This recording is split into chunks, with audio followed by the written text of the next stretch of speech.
Yahoo, meddai Goody Hoo.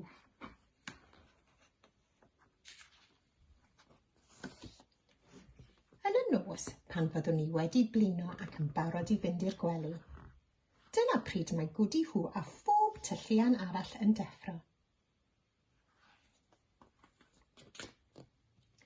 Aderyn y nos yw'r tylluan, aderyn sy'n gallu gweld yn y tywyllwch. Ond roedd y dylluan fach hon yn wahanol. Yn lle bod ar ddihu'n drwy'r nos, fel y dylai pob tylluan fach fod, aeth hon i gysgu a deffro ychydig cyn y wawr.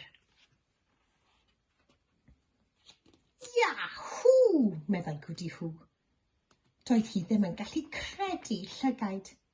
Roedd yr awyr yn binc cynnes cyffroes. Yahoo! Meddai Goody Hoo wrth i'r haul melyn wenu drwy niwl y bore. Yahoo! Meddai Goody Hoo wrth i sawl cwmwl gwyn hwylio ar draws yr awyr las.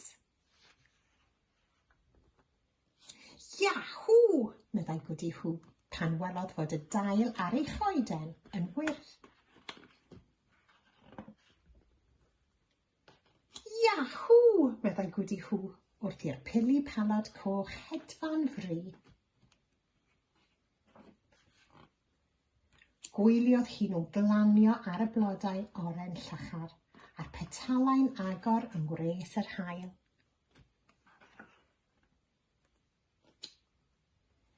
I fyny yn yr awyr, trodd y cymylau'n llwyd a dechreuodd fwrw glaw.